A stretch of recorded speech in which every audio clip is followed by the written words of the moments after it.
absolutely seeing this exact background because today is my moving day. And I'm really excited, and I'm trying to fit this intro in before everyone is coming, so let's hope for the best. So this week's video, I actually wanted to do something a little different. I want to try out some healthy recipes for snack ideas because I've been eating really unhealthy lately. Maybe it's just because I'm moving and I didn't want to buy too many fresh things because they would go bad.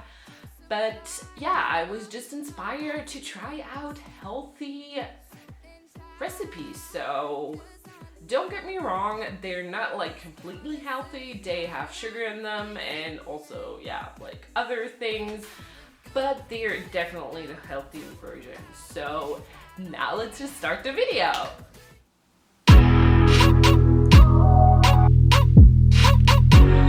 To make this delicious apple crumble, you need flour, sugar, cinnamon, some apples of course, some butter, and a lemon. So the first thing you want to do is cut up your apples. I only used 3 apples, even though the recipe said to use 4, but 3 were more than enough for the bowl I used to bake the crumble in. And once you're finished cutting up your apples, just put them in your bowl and sprinkle some lemon juice over the apples so that they don't turn brown. Then add some cinnamon for the taste and also some sugar. You don't have to add sugar if you don't want to. It would be healthier if you didn't. So then just cut up 60 grams of butter and add 40 grams of sugar and also 50 grams of flour. You'll also need a tablespoon of lemon juice. Just put that in there. Then add 1.5 teaspoons of cinnamon. So to make your dough, you want to use your hands because I think it's way easier to get the perfect dough if you use your hands because you can actually feel when it's ready.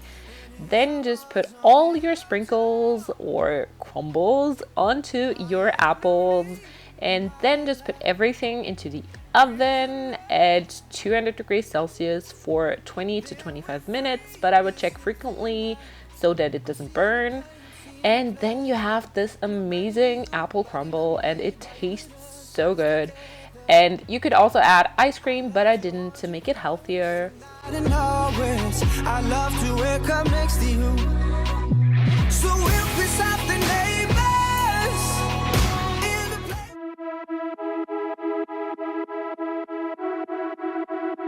To make these tasty sweet potato chips, you need sweet potatoes, olive oil, and some salt. So first you of course have to peel your sweet potato. And I just used the same peeler to peel off little pieces of sweet potato, but you could use something else if you wanted your chips to be a little thicker, but I only had this peeler, so I used it. Then I just put my little pieces of sweet potato onto a baking sheet and distributed them evenly. But make sure if you do it to don't put too many pieces of sweet potato on top of each other because they won't turn out as crispy. Then just drizzle some olive oil over your sweet potatoes and make sure that all the pieces get olive oil on them. I just use my hand to distribute the olive oil a little better. Then just add some salt of your choice. I just used some Himalayan salt. I don't know if that's the right name, but it's really good and I love it. So lastly, put your sweet potatoes in the oven at 160 degrees Celsius and take them out after about 10 minutes, but check them frequently so that they don't get too crispy. Then I just put my sweet potatoes in a bowl and they were amazing. And of course I had to watch a movie because I love watching movies and eating chips. I know it's unhealthy, but I love it.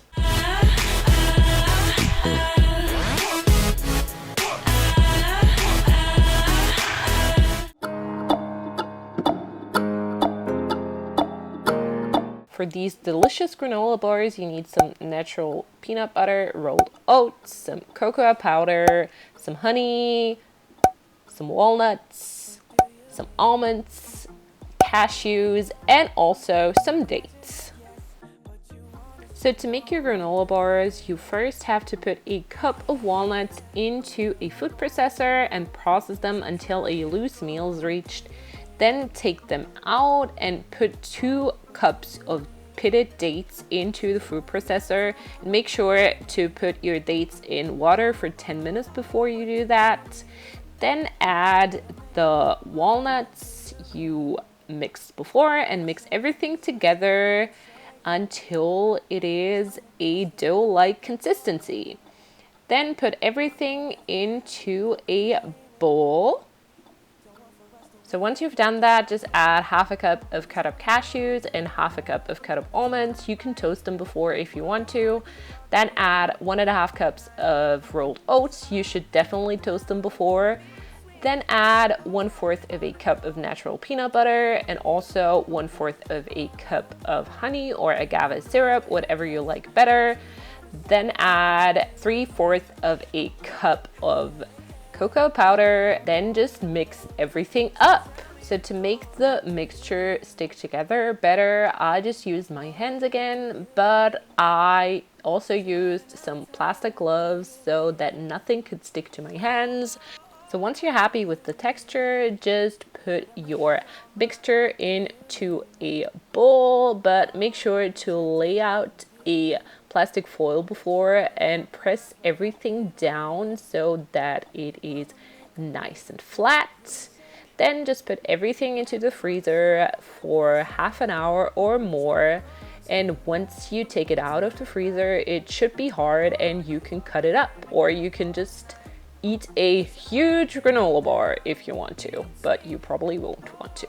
Then just put everything onto a plate and put it in the freezer again. And of course, after finishing my granola bars, I had to have one. And the next morning, I ate one for breakfast, and they were delicious. How could they not be?